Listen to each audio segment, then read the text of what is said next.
Welcome back to the broadcast. You're watching Front and Center here on NTV. Many thanks for staying with us. Today being Thursday, we want to delve into the issue of the nominees by President William Ruto for positions of principal secretaries. He did make his appointments on nomination. Of course, those have been forwarded to the National Assembly for vetting and approval before appointment. A 51-man list, of course, a 51-person list. Pundits have I've been talking about this, the president being accused of not passing the regional balance tests or the gender balance test. Shall be getting into all of that.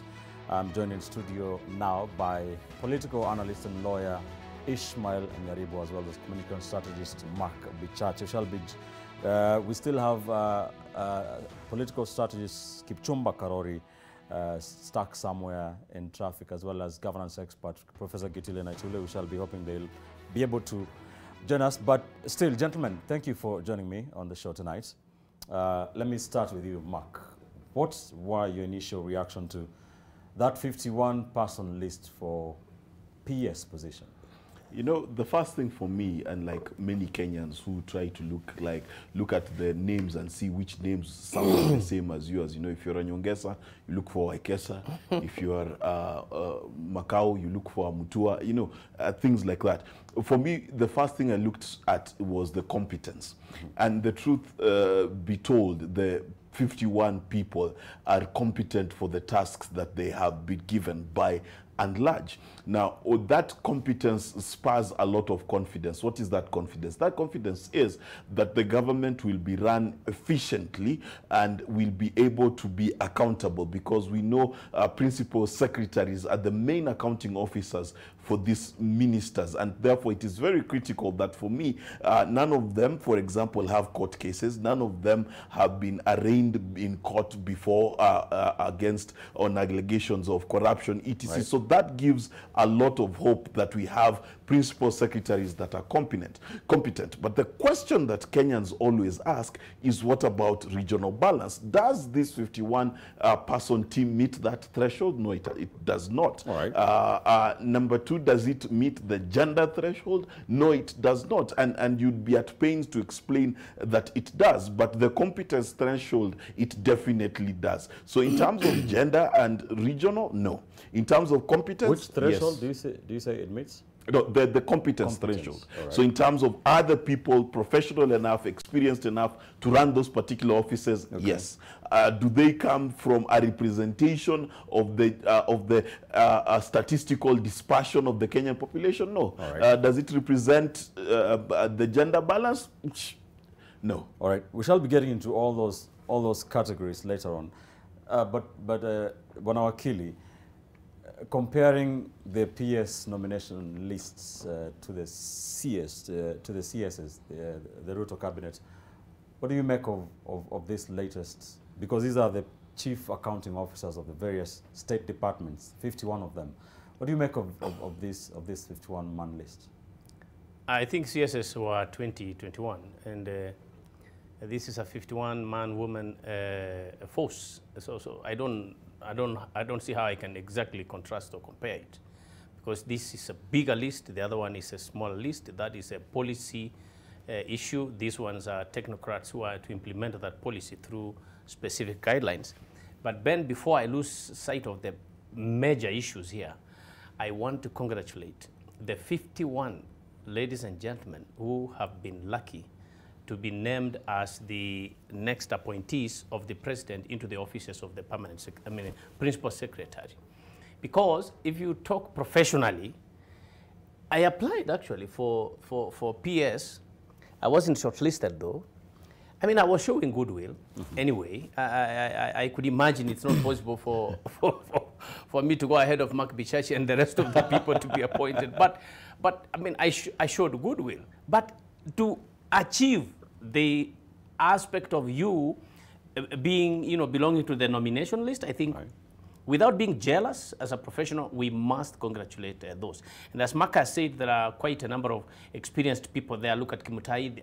I think they want to maintain that institutional memory. You talk about our good Professor Kisangani, whom we've been around these talk shows with. I mean, there are competent people in that line. But as we will delve in, we will now look at, was there balance? You know, you talk about regional balance. The constitutional threshold under Article 232, under the integrity test on Article 10, Chapter 6, I mean, yes, of course, Article 10. Is there a possibility that the president missed the mark in terms of bringing together the whole country? So I think that is a matter we shall discuss it. But we should separate the fact that somebody has worked so hard also to be named as a PS, and then he has been named as a PS. He is not himself trying to discriminate any region. As an appointee, he has made his application, and the interviewing panel has commended him to the president for appointment. So I think to that extent we congratulate them for making it to that level.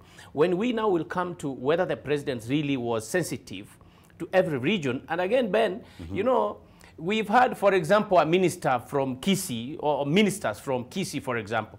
Somebody would say this one was from northern area of Gusii land and then not the southern area. So even you cannot please everybody at the end of the day. Exactly. Even these names you see, Kip or Mwaura Mwangi, I mean, people are complaining from somewhere in Laikipia that they have not been considered, and yet we are complaining here or saying as on social media as we see that there's discrimination. So I think we shall dissect that we shall get into that element later on. Yes. Mark, let me ask you this: what was your what do you think of the process that went into this? Wakili tells us that he did apply; he was not shortlisted. We know that around 9,000 people applied for this, more than. Ruto shortlisted around 477 of them. And then he made another list of around 108. And of course, there are those who have come from both sets of lists. What is your take on that process? So in terms of the process and in terms of our constitution envisions a very competitive process for this particular appointment. It envisions people participating, and it envisions every Kenyan being able to apply. Now 9,000 Kenyans applied to this. Now, that is a good thing in terms of the process, but it speaks to the very real reality that in this country, we think success is government. We think success is political leadership. When we look at the applications, for example, for different positions in private sector, we do not see the same kind of exuberance and participation. And that's something that we really must question ourselves. Why is it that billionaires in this country want to be in politics? When you've made that much money, why do you still want to be in politics? Have we not created different spheres that are attractive and lucrative enough? Because we do need talent in the private sector. We do need talent in the various things that we're doing. So as a society, we need to look at that. Is the benefit of being in government so lucrative that people are falling over themselves to apply? That being said, it also means that out of the 9,000 people, then what we got is at least the cream of the top that we got. And that's an important factor, that there was a process that ensured the list that was received by the president was a list that was full of competent people who'd beaten out 8,500 people at least to get to be shortlisted, and people who beat out 8,949 people to become principal secretaries. So that is a good thing, that we know that the people who made it that far are competent. But also let us not forget, out of the list that the president received, there was political considerations to be made. And that's a reality we cannot run away from. Right. Because I think when we assented to the constitution and agreed to it, we assumed that these appointments would always be professional. And we even went to the extent of saying that CSs should not be political. But I'm one of those people who now believes and states without fear of contradiction that CSs and PSs are political appointees. It is by the designer of a democratic process that you will need those same political appointees to be able to run government according to the vision, mission, dream, and manifesto you gave to the Kenyan people. Let me throw that to Wakili. Wakili, do you think the president has been able to overcome that the political pressure, you know, coming from an election? There are people who supported him. There are people who expect to be giving an appointment here or there. Do you think he has been able to beat that and make it as competent and professional as possible? No. Looking at that list. No, the answer is no, Ben. And I don't think any marking scheme was expecting the president actually to really beat it. Not this time, because I think where he scores 100%, he is a loyal president. He is a loyal friend. I mean, he comes out as a person, I promised I will do this, I must do it. Now, these other peripheral issues, whether, you know, he has stuck to, peripheral in the sense of expectations. They are not peripheral issues when you talk about competence, when you talk about regional balance and the competencies and all that. But I just quote unquote say peripheral, looking at where we have come from. Look at the way those who actually brought in a large number of votes have been rewarded. We will say competence and all that. I mean, I agree entirely that I guess out of the 9,000 people, they were competent. But there are certain negatives you look at when the number of applicants is so huge.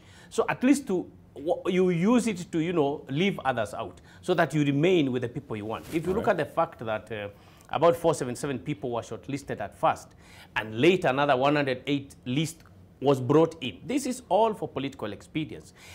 And we cannot blame the head of state in terms of, I mean, I've got to do what I said in my campaigns because there are people who supported me. And he was so open. He said, the guys who especially came from Jubilee with him, I mean, he was so thankful to them. So I don't think there is anybody who really expected him to put competence above that level of loyalty, because it is what they agreed first before it happened. So I don't think we can really go that trajectory of competence and political, you know, expediency. Nobody expected him to do better than what he has done. The only problem, Ben, is the hype and the deceiving or cheating that it will be any other way. I don't think as a country we have become a strong democracy where we completely disregard, you know, these, you know, people who are around you who want to do this, who want to support you, and then you ignore them at the end of the day. Whoever wants to ignore his friends who he has worked with during campaigns, actually we have himself to blame at the end of the day. But looking at this list, Wakili, you actually, not many politicians, quote unquote, jump at you. It doesn't have a lot of politicians, so to speak. What does that mean? What we are saying is, I mean, you're driving and there are two side mirrors. It's not just one. I mean, you can decide to look at the right side of the mirror and ignore completely the left one. You are still driving. All right. What I'm saying is, by all means, I already congratulated these brothers and sisters who have made it to the nominations. That is okay. I mean, to be appointed. That is okay. But it does not mean that the rest of the 8,500 plus or 8,900, that they were probably, you know, not competent. The issue here is you must reward your friends. At least that is Kenya, that's for sure. Number two, you must look at the people you trust in your best way possible. If you think it's because of tribe, if you think it's because you are together in school, if you think it's because they supported you and they support the party, those are the considerations for now. And nobody can convince me that it was a question of what you've scored in school, how you have worked as a person, you know, in the civil service. No, there are those, like I said, like Kipsang Belio, for example. You look at Kimutai. These are civil servants who have been there for a long time. And these ones, you can say there is both competence and the professionalism. But I don't want to mention names, but if you look at the others, the truth of the matter is they have been given this position so they can serve the president. Right. And to put another marking scheme that it's because they were better than XYZ who applied for the same position is actually to deceive the citizens. Mark, how tough is this balancing act for the head of state? No, first, let me correct my good friend. First, we need to understand there was a vetting exercise, and it was not a vetting exercise conducted by the president. And of the names he received, those are the names he received that, according to the vetting exercise, were better.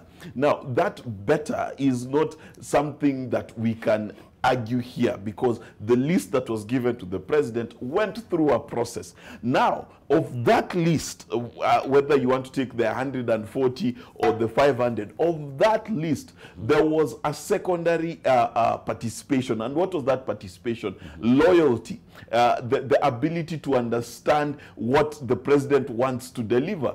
And in some cases of some PSs who've existed before, the continuity of what the president wants to carry over from the previous administration. And one of those things is, of course, is housing, which we see PS Hinga being carried on. So there are those considerations. And granted, and let me be very clear, in any administration that comes in, and if you look at the United States, there are 10,000 odd jobs that change every time there's a new president. Why? Because you need people who carry the spirit, the understanding of what you want to do on into the administration. But how tough a balancing act was this? Number one, President William Ruto is serving his first term, which means he has his eye on the second term. And if you have an eye on the second term, you must first look and ask yourself, which communities voted for me? And the truth is, you've got to look at the Kalenjin community, you've got to look at the Mount Kenya community, and then make sure that you consolidate those communities within your cabinet. This is bare-knuckled, real politic for this country. That's what you've got to consider. And if you don't consider that, then you're doing a fool's errand. So the president had to balance that. But secondly, there's also the regions upon which you hope to get more votes in future, regions that you hope that by incentivizing them in a certain way, you will be able to get more votes in the future. Areas like Ukambani, areas like Luyaland, areas like the coast are areas where, if you're looking to be re-elected in 2027, you want to begin to give them flashcards saying, you know what, this is a place that is open and welcome. So there is that political angle. But the second thing is, if you look at how he's appointed his principal secretaries, it's not just about regional balance. For him, it's also who is going to deliver. Because if you look at the list of CSs, he had a lot of political people, some people with baggage. We saw the discussions in Parliament. I do not see such a thing occurring with the permanent secretaries. Why? Because he has chosen a lot of technocrats to be able to deliver. And that should be a big indication of how the president aims to actually rule for the next 4.5 years or so. All right, let's take a quick commercial break here on Front and Center. When we come back, we shall be getting into other issues, into the issue of regional balance. What does the Constitution of Kenya 2010 envisage in terms of regional balance? Is it about tribal arithmetic, or is it about the counties, the 47 of them? There has been all sorts of debates, especially online. People saying county of Nyamira has not gotten a CS or PS, and Ishmael is from Nyamira County. He'll be telling us more about that. Is it about the tribal arithmetic? People saying Luyas are only 2, Kamba is only 1, and all those. So what is regional balance when it comes to these things vis-a-vis Ruto's nominees for principal secretary positions? Shall be getting into that, and of course the gender balance as well. The Constitution of Kenya also says that no one part of not one gender will have more than 2/3 in any appointive position or organization. Has that been captured in this latest 51 man-woman list by the president? Don't go anywhere. This is Front and Center. Stay with us. Welcome back to the broadcast. You're watching Front and Center here on NTV. Many thanks for staying with us. We are dissecting President William Ruto's list of 51 individuals he has nominated to serve as principal secretaries in his government to man those 51 state departments. That list has been forwarded to the National Assembly. They'll be vetting and making prior to the appointments. Let's talk about the issue of gender balance. Bonawakili, the Law Society of Kenya, your professional body, has appointed a team of advocates to look into that list vis-a-vis whether it passes the test of gender and regional balance. when you log on to Twitter and other social media platforms, you see all sorts of breakdowns, numbers saying Kalenjin 14, I don't know, Kikuyu this, Kamba, Luya. Others are breaking down county by county. And just a simple, very quick analysis shows that 25 counties have 1 PS each. Nakuru, Trans Nzoia, Bomet, and Bungoma, gentleman here has done that matters, have 3 PSs each. 11 counties have no PS nominees, according to that. Generally, what is regional balance, and has Ruto passed the test of regional balance vis-a-vis the PS nominations? Well, yeah, no, not in the sense in which we see the names, assuming that we are using second names to imagine which region a person comes from. Because I mean, a person can be from Nairobi, but using a second name that appears to come from Eastern or something like that. But you look at the number of women that have been appointed. Was there fairness in the way in which about 10 or 11 women have been appointed? Let's do the regional balance one, Yeah. Then we'll go to gender. If you talk about regional balance, Yes. of course, you can see that several counties, like you have said, 11 of them do not have any representation. And it's a constitutional threshold for the president to look at regional representation. It's a constitutional demand, actually. It's not a statutory demand. It's a constitutional demand. And when you talk about 51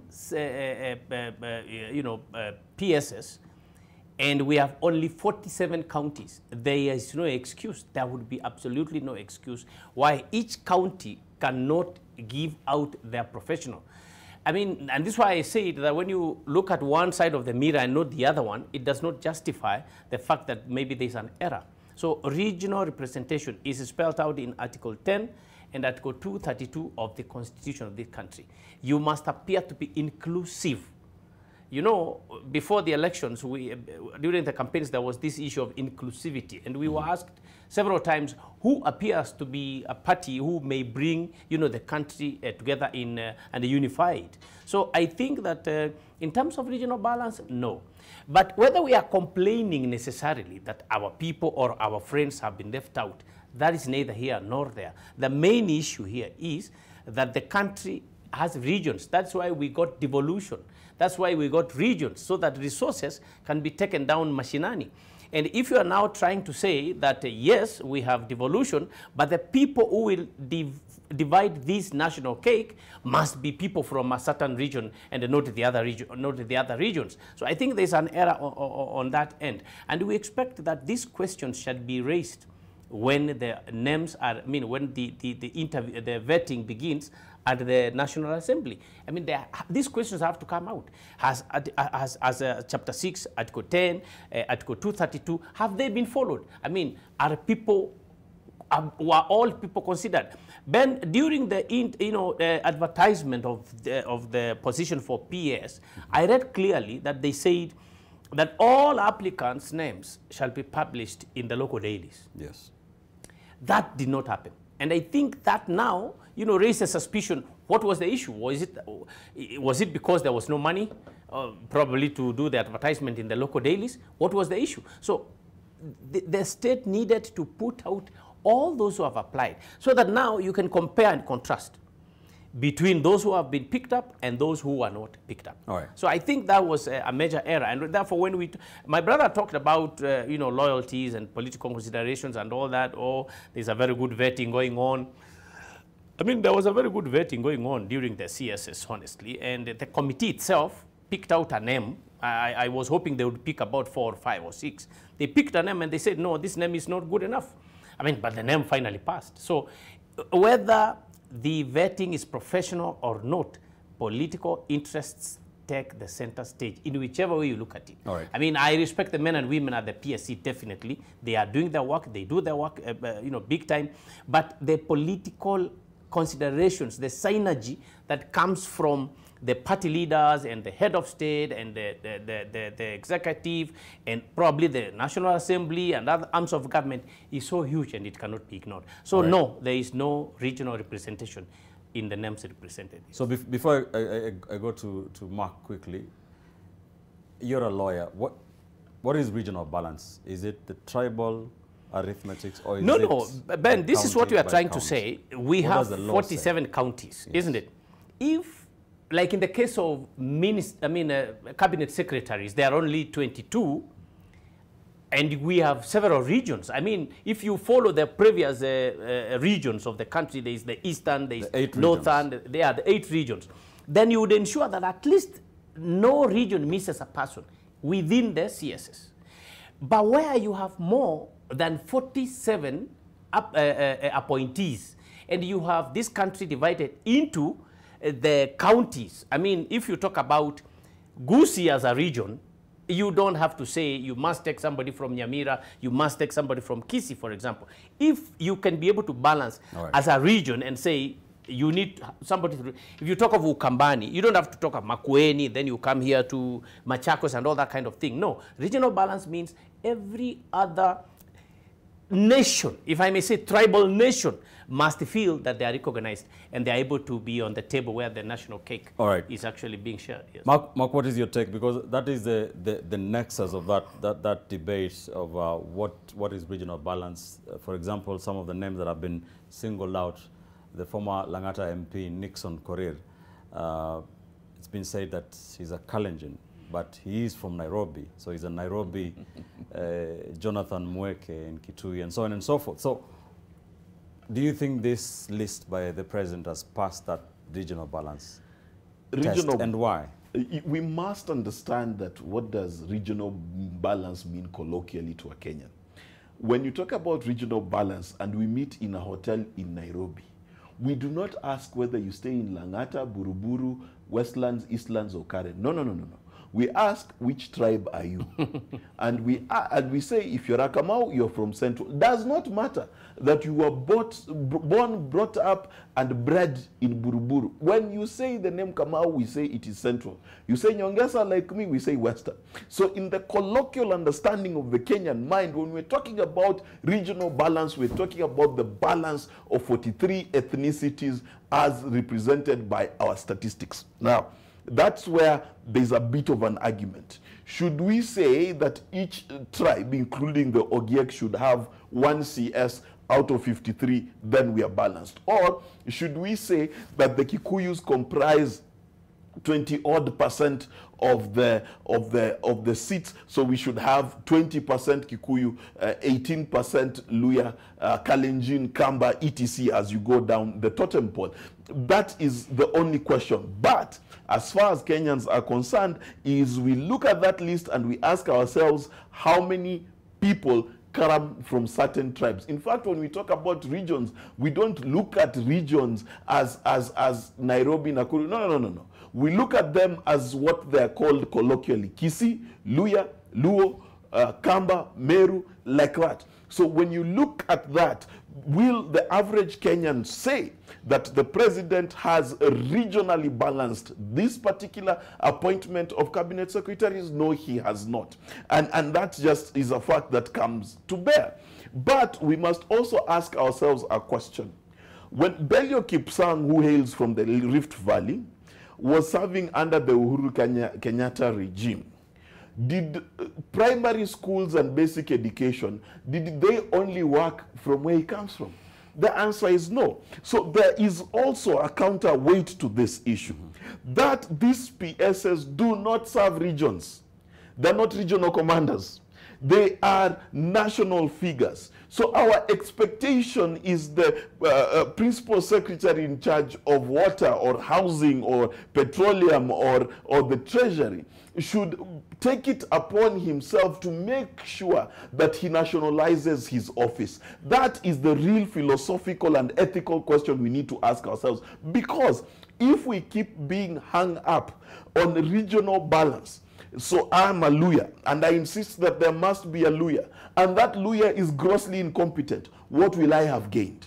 What we need to understand is we need to nationalize these offices. We need to get to the point where the United Kingdom today has a prime minister from an ethnic minority, and not only an ethnic minority, only a first generation Briton. Why is that important? Because at some point, Africa and specifically Kenya has got to look at her sons and daughters as children and sons of the soil, and not sons of their patriarchy and where they came from. When we make that shift, then this country will be headed the right way. I long for the day when we will spend the whole day debating what is the academic and experiential portfolio of this person that they bring to bear, and do we have the best? The people who are arguing against Nixon Korir, can they go to the list of the 9,000 people and say this person is demonstrably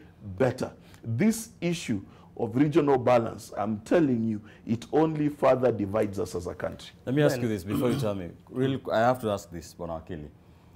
Just given the Kenya Kwanza government's support base, so to speak, given the numbers from the last election, was it inevitable that a bulk of these appointments will come from central Kenya and Rift Valley? No. No, it's a very Ben, tricky question. I'm being the devil's advocate. No, but this is intentionally sidelining other regions from sharing the national cake.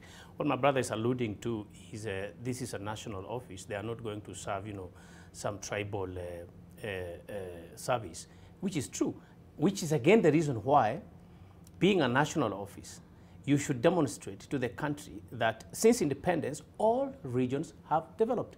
I remember a certain good gentleman, late Minister Lotodo, I mean, when he was saying that if you think you cannot get people in Pokot or, these Marakwet and all that, if you can't find educated people there, then you must salvage the community by actually picking somebody who may not be as smart as the Harvard trained.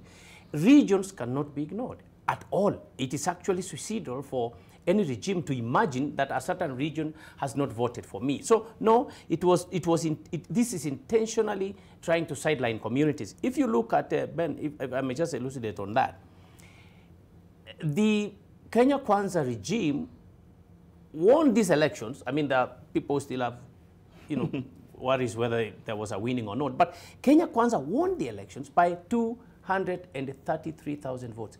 That is critical. That is very informative. That tells you that you cannot say that you did not get votes from Kuria, for example. Because Kuria people voted for Kenya Kwanza. Kuria people voted for Azimio. Okay. I think that after elections, the president would have done the country a lot of service and create a lot of goodwill if he goes into all the children of this country and not try to kind of cause schisms and divisions amongst the communities and amongst the regions. I mean, every region in this country deserves, you can't tell me that there is a community in this country that has not educated their sons and daughters. No, that would be lying. There are other considerations, but I believe that 42 tribes in this country, we call them regions like my brother said, all right, we should have 42 principal secretaries from 42 regions or tribes. And then the remaining, because there are 51, and then the remaining 8 or 9 or 10, they can scramble for them, I mean, between the very, the many or strong tribal. That is what would appear to be regional balance, tribal balance, and then it will create goodwill in the country. By the way, it means a lot for people to imagine that Ruto likes us. Again, all right. Forget the realities. That's a good point. If he says, it means a lot for people to imagine. I'm talking about imagining that, hey, the head of state respects us, the head of state loves us. If people don't have that feeling, it becomes bad synergy. You create unnecessary animosity. Is it practical to have the head of states have regional balance supersede loyalty and competence? To be honest, it's actually very possible to have regional balance, because what you do, and you know who is the president, he's a very powerful guy. He knows how to negotiate, and he will make it very clear. Look, I want everybody to appear in my cabinet, and in the PSS. Just give me the names you want. And then the remaining, of course, the president and the deputy will agree that, okay, fine, we will give your people 3 more, and let me also give my, that's my imagination. I'm not president, I don't even sit there. But in reality, it is possible to regionally balance, Ben, unless people, they are forgetting that the winning margin was 233. And so, this is where, if Azimio wakes up and decides, no, we want to take our position, they will actually be performing better. All right. So the verdict is that this 51 man-woman list has failed the regional balance test. What about gender balance? Mark Richard, let me begin with you. 11 women have been appointed or nominated for PS position by the president. It's about 21%. So it's short of. It's short of the 1/3. So it's like by 5 or 6 individuals. What do you make of this? First and foremost, let's remember the promise of the president before elections, a 50-50 cabinet. So you would expect that there would be a draw towards 50, not just the 1/3 that we're looking at. But even then, the 1/3 has been missed by 6-7 women.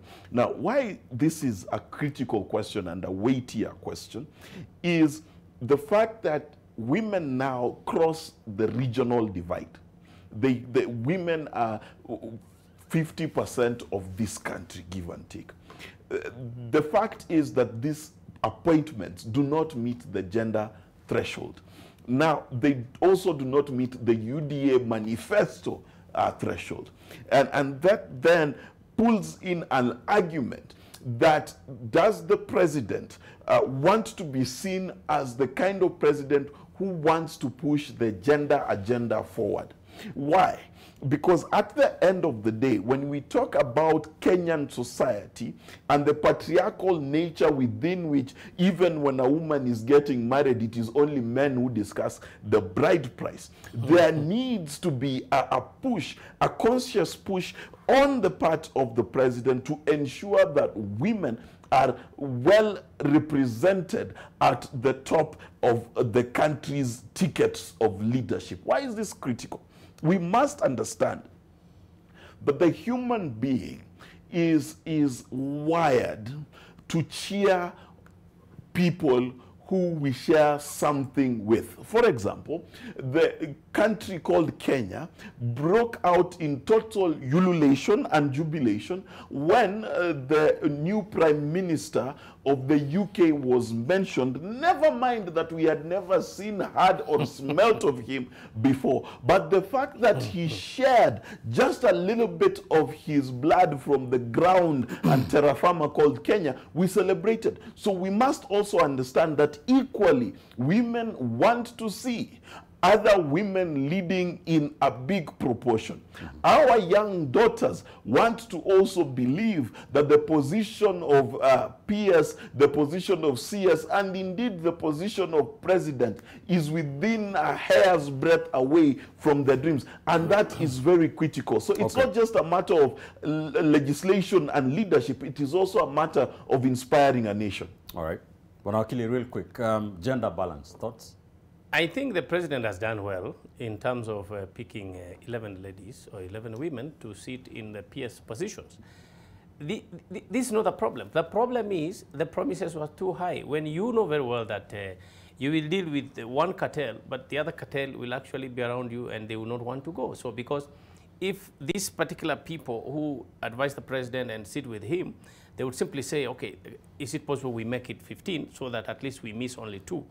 But they can't, because it is really a different kind of horse trading when you think about how really they come out and they decide it is so and so. But in reality, I think 11 is very good. They have actually tried. The problems now will be, but you promised 50% slots for every single public appointments. What has happened? And I don't think we really need to go there, because we all knew that it was a campaign, a tool at that very moment. But picking 11 is not bad, and at least you can see that he has picked also in the Senate, nominations and all that. All right. So they are trying. The problem will be they must explain why they say 50%, and I think that is their problem. At a glance, are there enough youth in those PS positions? No, no, PS, I have not seen enough youths.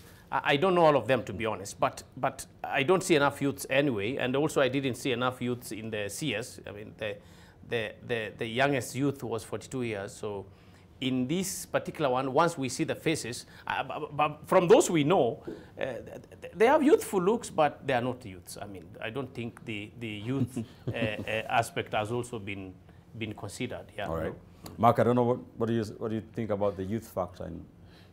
You know, this is one of the most unpopular stances I have, and I've been stoned many times, so I shall repeat it. The position of a PS requires experience. It requires someone who's held the steering wheel of leadership for a while.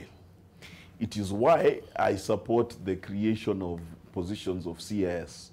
Why? Because it is a position that allows young people to grow into these particular offices of leadership. And the truth is, the ageism that we suffer from in this country, we forget that with experience comes a lot of learning, and it comes with a lot of intuition in terms of patience, strength of character, etc. Now, are there exceptional youthful people who can do a better job? Yes, they are, but they are not in the majority. Let's just be very clear. So the youth need to be shepherded into these positions. I do not believe that you can get out of campus, do 2-3 years as a manager somewhere, and then move from there to the position of PS. Whoever does that to you will actually be ruining you, and in the process ruining our country. So on that, I have no fault. All right, one more thing before we wind up this discussion. William Ruto has retained a total of 6 principal secretaries from the previous regime, from the Uhuru Kenyatta regime. I think we can have some of those graphics on air. This include Julius Korir, who is a PS for Cabinet Affairs, which again, there's about some confusion between Cabinet Affairs in the Office of the Deputy President, and there's another State Department called the Cabinet Office in the Executive Office of the President. That's a story for another day. But Julius Korir, there are those 6 cabinet PSs that have been retained from Uhuru Kenyatta's present lists. So there's Julius Korir, Cabinet Affairs PS. There's Dr. Chris Kipto, there's National Treasury PS. Belio Kipsang, the Basic Education Principal Secretary. There's Hari Kimutai, who is the Livestock Development Principal Secretary. There's Charles Hinga, of course, for Housing and Urban Development, State Department, and I'd mentioned Julius Korir, Cabinet Affairs. Very quickly, Bwana Wakili, what's your take on the decision to retain these 6 gentlemen? I think this is very important, you know, institutional memory, you know. The president needs people who have been in government, who actually, he can speak and they understand quickly without really wanting a lot of training. I think that continuity is important for any leader who wants to succeed. But again, I was saying that I am thinking that they would have picked from more women and more youth. What my brother is alluding to, this experience, you know, it's just a myth. Because look at Mudavadi. How did he become a minister? He was simply picked from university, he knew nothing. Now he has been built, now he has become a very good politician. I think this experience thing, if we keep hamming it to our youth every time saying you need which experience? I mean, they've come from university. So yes, this is for continuity, but the president can still pick quite a number from youthful people and also from women. Experience can be nurtured, experience can be taught, and not all experiences are good. I mean, in fact, some are very bad experiences. All right, very quickly, what's your take on this? I think that it's important that there's continuity. I think that's important. But I think from that list, he would have done much better in terms of regional balance. It is heavily based on one region, and I think it would have been better served if it showed a wealth of different regions being put across. As to the youth, there were not very many youth to choose from in that list anyway. But yes, I think there could have been more women and there could have been more regional balance in this particular listing of retained PSs. Gentlemen, give me your final thoughts very quickly. Let me start with you, Bwana Wakili, and tell me this particular Parliament has until December 2nd, that's when they go on a break to vet these ladies and gentlemen. Where do you think this leaves our political dispensation? For me, I think from what we have seen the new regime is doing, I think the vetting could start any time, and probably by next week they would be sworn in. But the main thing here I urge Parliament to look at, when the president has chosen people like this, there are several ramifications which Parliament can help the president so that everything can come back on track.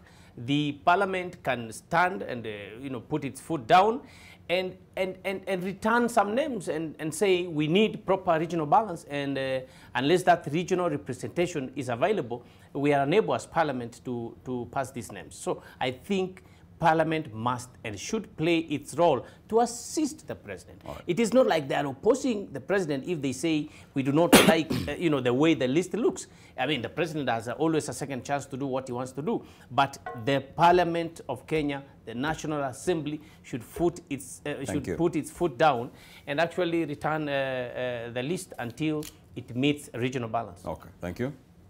Mark, your final thoughts quickly. Difficult to do, because if there are too many of one tribe, who would you choose to remove and on what basis? But that said, I think it is time that the president was allowed room to hit the ground running. Kenya has pressing issues. These PSs are not just being appointed for regional balance or for gender balance or anything else. They're being appointed, number one, to address the issue of the standard of living of Kenyans, the Kenyans suffering of hunger. The economy, not just in Kenya, the world over, requires careful stewardship to ensure we steer this ship towards the prosperity of Kenyans. They are pressing and urgent matters that the government needs to address itself to. And for me, these appointments, if they are worth their salt, they need to hit the ground running and begin to tell Kenyans what is the economic philosophy we are going to use, what is the security philosophy we are going to use, what is the sports philosophy, etc. That's what we need. We need guidance so that this country can begin to dig itself out of the hole we are in. Thank you so much, gentlemen. Mark Bichache, communication strategist and political commentator, lawyer and political analyst, Ishmael Nyaribo. Thank you for coming into On Front and Center to give us your thoughts on President William Ruto's nominees for positions of cabinet secretary, principal secretary rather.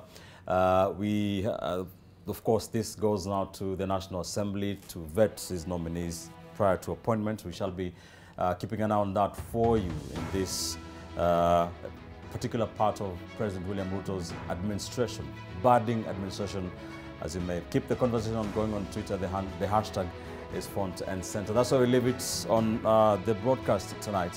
Be sure to join us every Thursday evening here on NTV from around 9:30 on Front and Center as we dissect and make sense of the biggest political and governance issues in the Republic.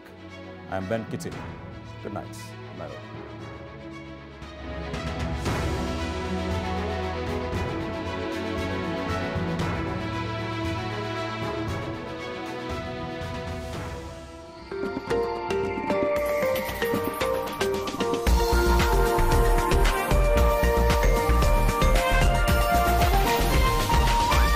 This